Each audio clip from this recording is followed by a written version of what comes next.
Hey everyone, Chris Crazyhouse here, and I'll be doing some Chris Crazy commentary on the new film that will be coming out in October, Snake Eyes, which is, I guess, a G.I. Joe prequel type movie. So let me just start off by saying that I'm a big G.I. Joe fan. I think as a child of the 80s, it was actually my favorite cartoon, even more than Transformers. I know a lot of my friends and a lot of people that I know are more Transformers fans, but I was always more of a G.I. Joe fan. Okay, so I watched the cartoon religiously after school. I had so many of the action figures and vehicles and battle sets, and I used to make my own little adventures with the characters, or even make up my own G.I. Joe type characters when I would draw in my notebooks. I collected a lot of the comic books. I still have the entire collection of the G.I. Joe trading card set, and I have a lot of the different versions of the animation on DVD or Blu-ray. Now, as far as the film versions of G.I. Joe, I will say that they've been lacking. Okay, I've never been a big fan of the live action versions of G.I. Joe that they've had so far.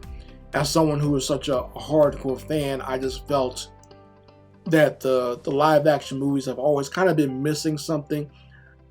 It'd be nice to have someone who was actually a fan of the franchise, or someone who was, maybe more heavily involved with the creation of the franchise, to be involved with the actual films. It kind of seems to me like G.I. Joe is just treated like any other property in Hollywood, where someone finds an old property that has a lot of nostalgia and a lot of love attached to it from fans, and they kind of just take it and they kind of just make their own version of what they think it should be.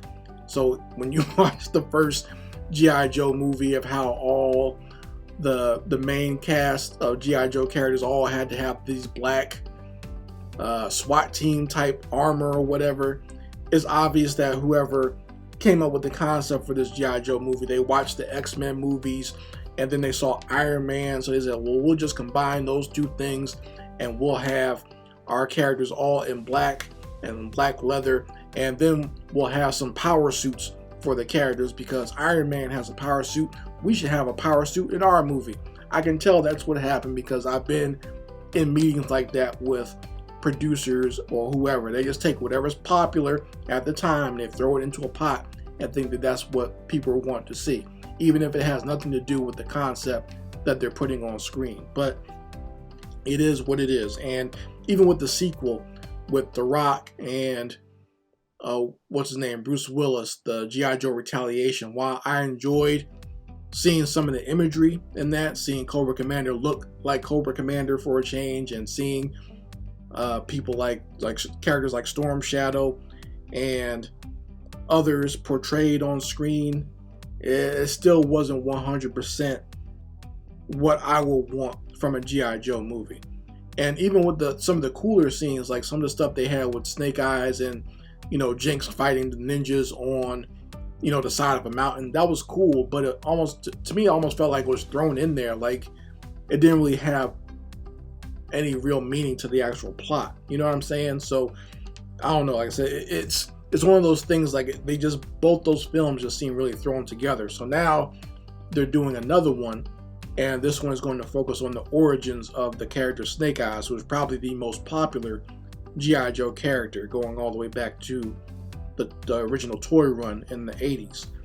So I remember seeing a bunch of Caucasian fan base complaining that the main character of Snake Eyes is going to be played by someone who is actually Asian, and that bothered them because Snake Eyes has always been portrayed as a white male with blonde hair, and the fact that he actually is an outsider and becomes this ninja within the, make sure I pronounce it right, the Arashikage ninja clan.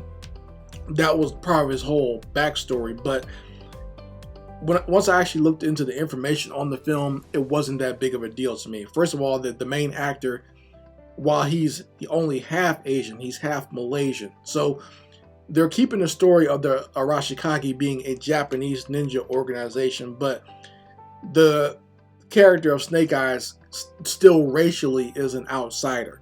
And anyone who knows anything about Japanese history knows that they can be very xenophobic when it comes to outsiders, and that includes other Asians, by the way.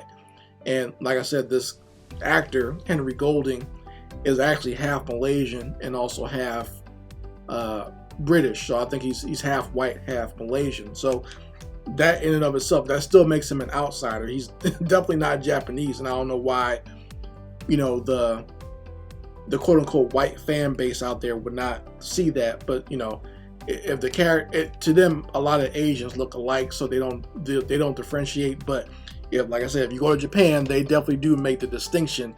They know what is what and who is who. So in that regard, I don't think that is that big of a decision. Plus, by the end, I would assume he's going to be disfigured anyway and have to cover his face, because that is part of Snake Eyes, his entire origin, that he does get disfigured in some way and also loses his ability to speak. So I'm not sure how stringent they're going to be as far as sticking to the actual origins of Snake Eyes as a character, because like I said before, I know the character does get disfigured at some point.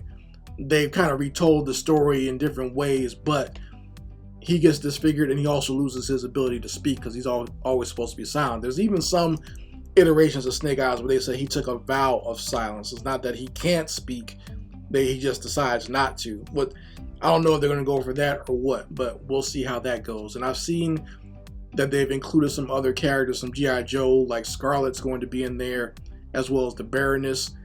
For those who are fans of the G.I. Joe comics, we know that Scarlet and Snake Eyes have always kind of had a relationship. There's always been kind of like a love triangle between Snake Eyes, Scarlet, and Duke. And Scarlet usually has gone more with Duke because Snake Eyes is so closed off to the world around him. So with that, I don't know how far they're going to get into that story as well. And I'm hoping that there is a good rivalry / relationship between Snake Eyes and Storm Shadow, which is probably one of the best rivalries in any content across many genres. So if you think about Ryu and Ken, or you know, Optimus and Megatron, Snake Eyes and Storm Shadow are probably one of the greatest rivalries in pop genre. So I would definitely like to make sure that they get that part right in this new movie. And like I said, I don't know how far or how deep they're going to get into it. I probably won't go to the movies to see this. I might actually just wait till it comes out on a streaming service or on DVD or something like that, and then maybe I'll check it out. Like I said before, a lot of the live action movies of G.I. Joe to me have been lacking, and I haven't seen anything that would make me put my full faith into this one. I'd rather just keep it animated, because I enjoy the animations a lot more than I do seeing these live action versions, because at least within the animation they can do a lot more things, and they keep it more towards the heart and soul of what G.I. Joe has always been for fans like myself.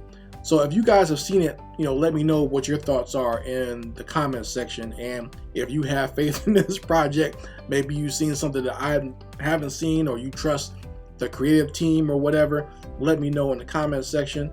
Or if you feel like me, you're just kind of tired of them not taking G.I. Joe really seriously and just kind of putting out whatever nonsense they want to put out there, and not sticking true to the heart and the soul of what the concept is supposed to be. You guys let me know in the comments section. Anyway, Chris Crazyhouse signing out. Peace.